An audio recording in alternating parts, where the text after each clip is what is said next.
Hi guys మనకి AP EAMCET engineering అలానే agriculture and pharmacy వాళ్ళకి ప్రిలిమినరీ కీస్ అయితే రిలీజ్ చేశారు కదా. So out of 160 marks key అనేది చెక్ చేసుకున్నాక మీకు ఎన్ని మార్క్స్ వస్తాయి మీకైతే ఒక ఐడియా వచ్చి ఉంటుంది. సో అవైతే మీకు ఫైనల్ మార్క్స్ కావన్నమాట. మీరు ఐపీఈ నుంచి 25% వెయిటేజ్ కూడా క్యాలిక్యులేట్ చేయాలి. అలానే ఎంసెట్ నుంచి 75% వెయిటేజ్. ఈ టూ క్యాలిక్యులేట్ ఎలా చేయాలి, ఫైనల్ ర్యాంక్ అనేది ఎలా ఇస్తారు, ఈ కంప్లీట్ డీటెయిల్స్ అనేది స్టెప్ బై స్టెప్ క్యాలిక్యులేషన్ అనేది నేను మీకు ఈ వీడియోలో చూపిస్తాను. సో వీడియోని స్కిప్ చేయకండి. ఈ వీడియోని మీ ఫ్రెండ్స్ కూడా షేర్ చేసి మరిన్ని ఇలాంటి ఇన్ఫర్మేటివ్ వీడియోస్ మిస్ అవ్వకూడదంటే వీడియోని లైక్ చేసి ఛానల్ని సబ్స్క్రైబ్ చేసుకోవడం మాత్రం మర్చిపోకండి.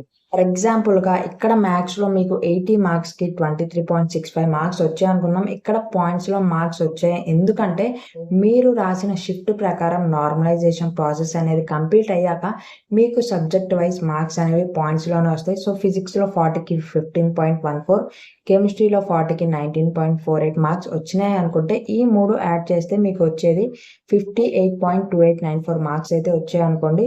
సో నెక్స్ట్ మీరు వెయిటేజ్ అనేది క్యాలిక్యులేట్ చేసుకోవాలి. మీకు మ్యాథ్స్, ఫిజిక్స్, కెమిస్ట్రీలో వచ్చిన మార్క్స్ని మనమైతే యాడ్ చేసుకుని ఫైనల్ మార్క్స్తో మనమైతే 75% వెయిటేజ్ అనేది ఈ విధంగా అయితే క్యాలిక్యులేట్ చేయాలి. మీకు వచ్చిన marks into 75% weightage divided by complete total marks మనకి 160 కదా, డివైడెడ్ బై 160 వేస్తే మనకి వచ్చే మార్క్స్ అనేవి 27.323. అలానే మనం ఇదే విధంగా ఐపీఈ మార్క్స్ కూడా క్యాలిక్యులేట్ చేసుకోవాలి. సో ఫర్ ఎగ్జాంపుల్గా మనకి ఇంటర్ 1000 మార్క్స్కి లాంగ్వేజెస్ తీసేస్తే 600 మార్క్స్కి ఫర్ ఎగ్జాంపుల్గా మీకు 570 మార్క్స్ వచ్చాయి అనుకోండి.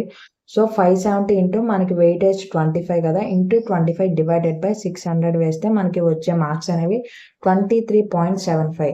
సో ఇప్పుడు మీ ఎంసెట్ ఫైనల్ ర్యాంక్ అనేది ఎలా డిసైడ్ చేస్తారంటే ఫర్ ఎగ్జాంపుల్గా ఇది ఏ ఇది బి అనుకుంటే A+B యాడ్ చేస్తే వచ్చే మార్క్స్ని బట్టి మీకైతే ఫైనల్ ఎంసెట్ ర్యాంక్ అనేది డిసైడ్ చేస్తారు.